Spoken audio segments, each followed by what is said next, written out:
So today's word is compassion, right? We've always been taught to show compassion towards others. And in the process, we forget compassion towards ourselves.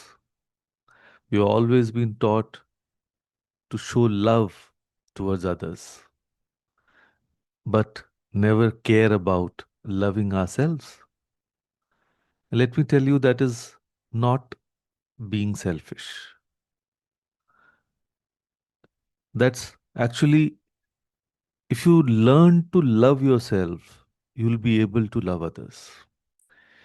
If you'll be able to at peace with yourself, you will be able to make peace with others.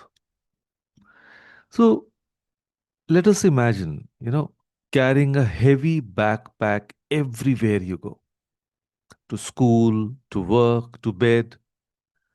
It's filled with rocks, each one labeled with a name, a memory, something someone said or did that hurt you.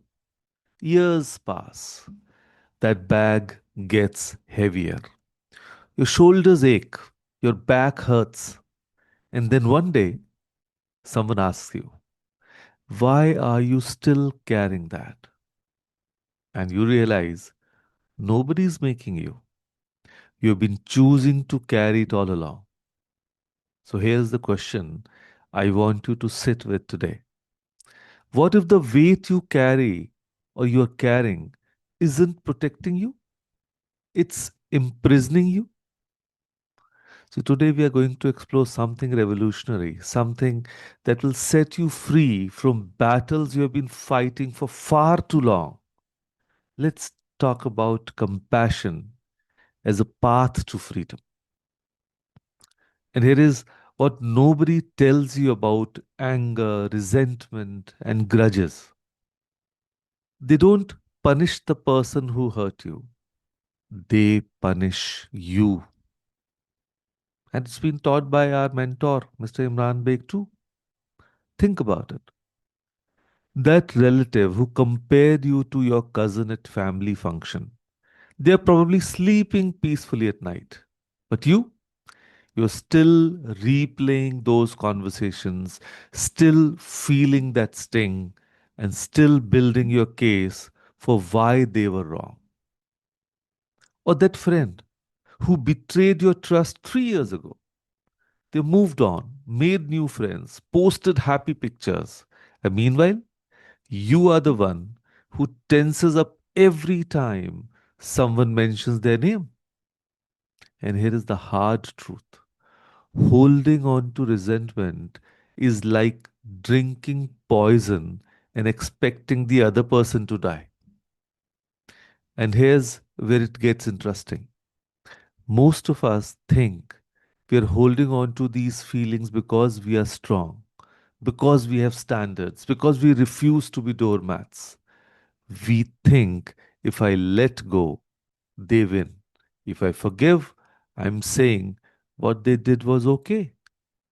But that's not how compassion works. Compassion is the key that unlocks the prison of judgment.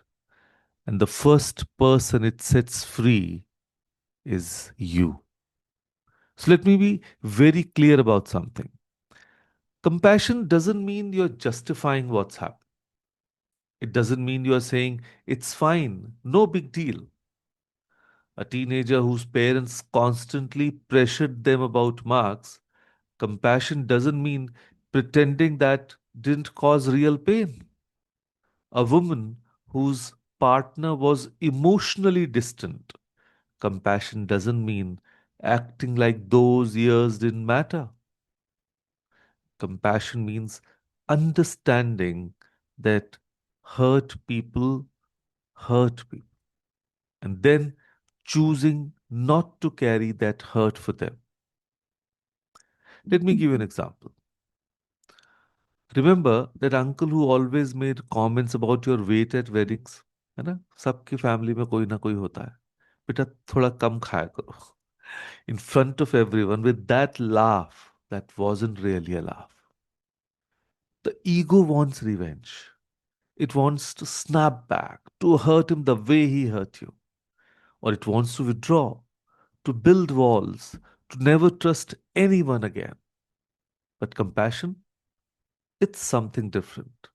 It says maybe he was raised in a generation that equated thinness with worth. Maybe he's uncomfortable in his own body and projects that onto others.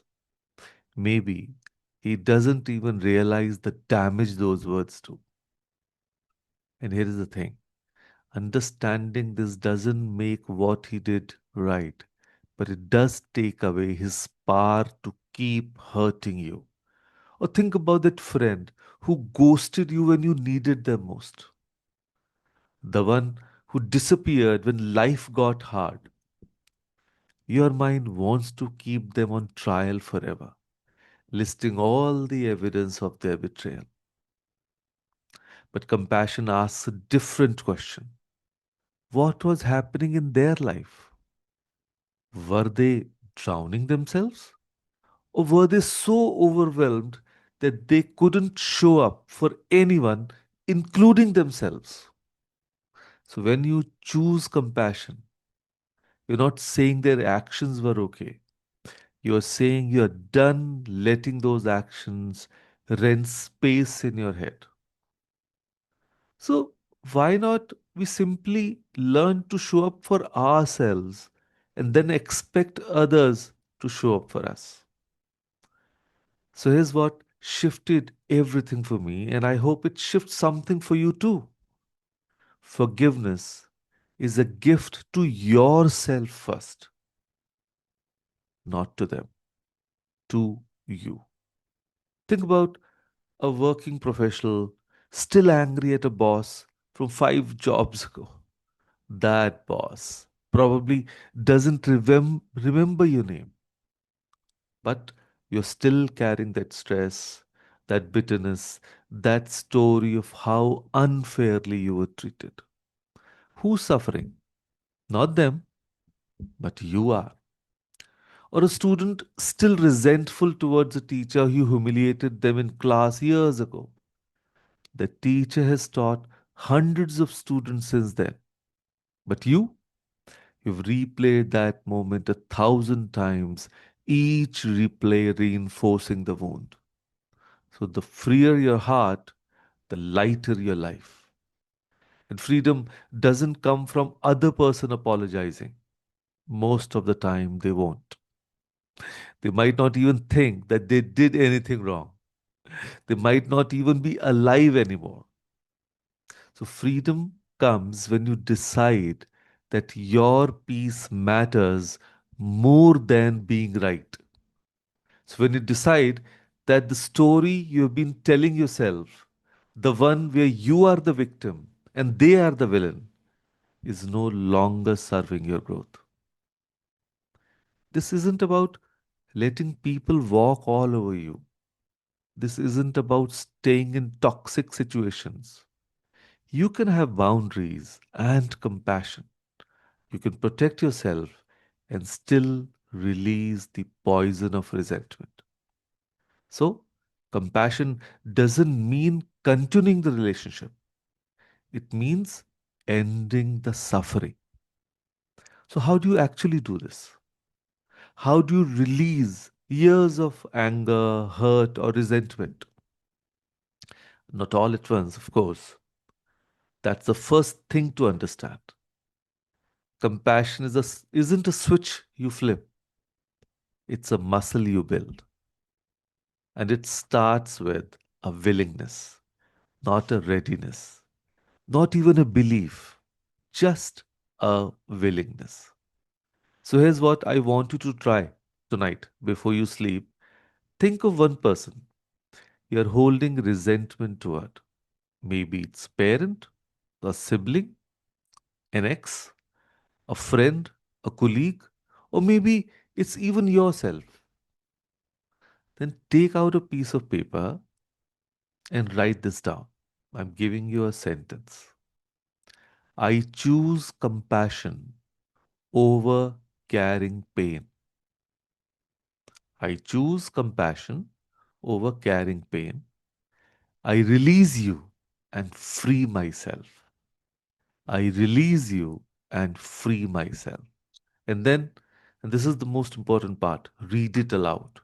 Out loud, even if your voice shakes, even if you don't fully believe it yet, even if part of you wants to rip up the paper and say, no, they don't deserve my compassion. Read it anyway.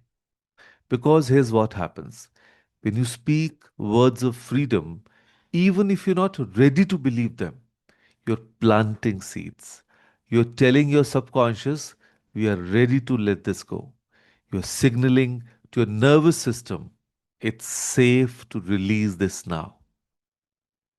And slowly over time, those words become true. So you don't have to do this perfectly. You don't have to feel suddenly enlightened. You just have to be willing to try.